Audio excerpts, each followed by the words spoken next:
Hello YouTube, and welcome to my review of Black Phoenix Alchemy Labs perfume called 51. This is the one I've chosen to review for today.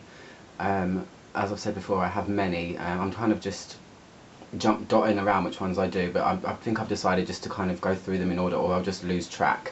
But I chose this one today because this is actually one of their general catalogue fragrances, so it's not a limited edition, so you can still buy it, which is why I wanted to kind of do it. So yeah, 51, it's part of their collection of perfumes that are called Wanderlust, and each one of them is based or themed on a place. They've got all different ones. They've got London, and they've got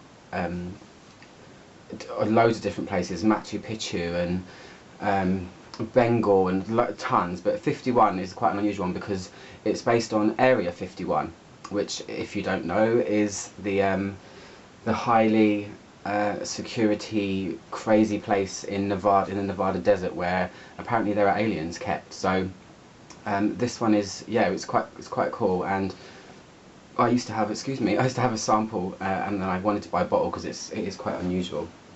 So yeah, you would have seen the picture at the beginning. It's based on Area 51. So I'll just quickly give you their description. Check out this description because their descriptions never fail to make me smile and just think, oh my gosh, I want to smell that.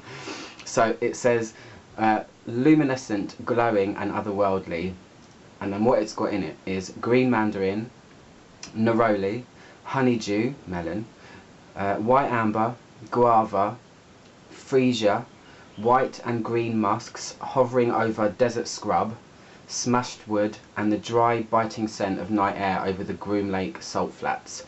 And Groom Lake is the lake that's right in the middle of Area 51, so I suppose they've tried to kind of capture a sort of aquatic feel as well in this, so they've kind of trying to cover all bases there. And their perfumes don't come, well, they're not described as kind of a perfume pyramid where you have usually the top notes and then the heart notes and then the base. It's just kind of a list of what's in it, and I'm pretty sure it's done in order of what's the most quantity. So green mandarin would be the main part, and then the kind of the salty air would be the last or the least amount in the perfume. So it's kind of just a all in one, and I just try and have to describe what I think it smells like. What I've done this time is I put it 51 on this hand about half an hour ago, because their perfumes do really change and go through stages, and I'm going to put it fresh on this hand now so I can give you both basically. So yeah, here's the bottle. Their bottles are always the same, but the labels just change. This one says 51 on it, quite simply. I'll put the light there so you can kind of maybe see it a bit more. And it says hand blended perfume, because their perfumes are all hand blended.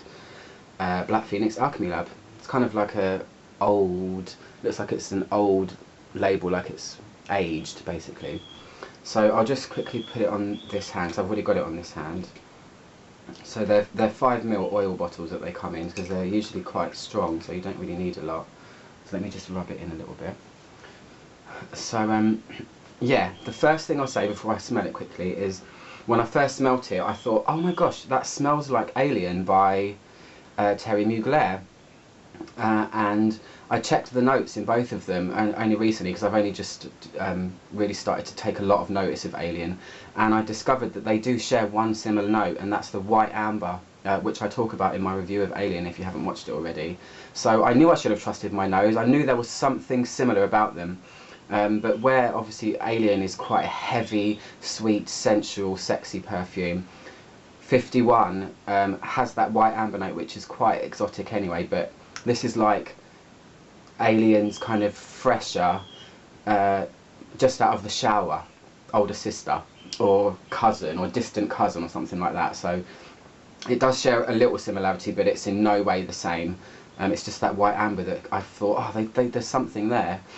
So yeah, so when you first smell it, you can really smell the fruity parts of it. So you can really smell the melon mainly. It smells like an aquatic melon. Like a melon that's had some sort of aquatic-y or sea breezy notes added to it, and you can really smell the mandarin, It's really nice, and the white amber is there as well. That's why I immediately thought, God, that smells like Alien. And you can kind of see what they did. You know, Area 51, aliens, Alien, kind of go figure, I guess.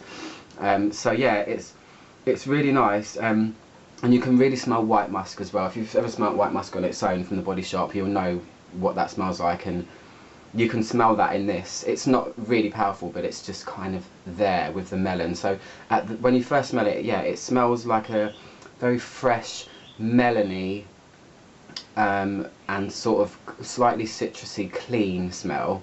It's really nice. But on the other hand, when it dries, it's been drying for about half an hour, as I said, it does change, and what happens is the freesia really comes forward, and freesia on its own is a real kind of light, airy, it almost smells a little bit like laundry. It's quite amazing what some flowers smell like sometimes, and freesia is a really, really nice one, and that's kind of what you can get from this when it's dry.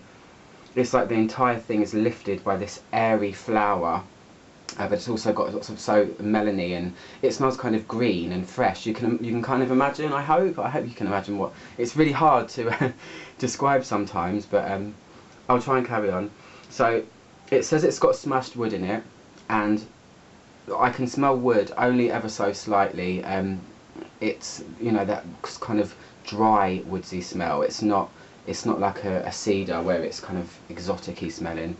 And you'll notice that this hasn't got, you know, any hints of anything you'd normally find in a base of a perfume, like vanilla or like normal amber, regular amber, or patchouli. It's nothing dark, so it's a very light choice of notes, and it does smell quite unusual and otherworldly. I'll give them that. They say luminescent, glowing, and otherworldly. It does kind of have, it does smell quite different. It's definitely more of something you'd wear in summer, because it's not one of their most hugely projecting perfumes, but it's really, really nice.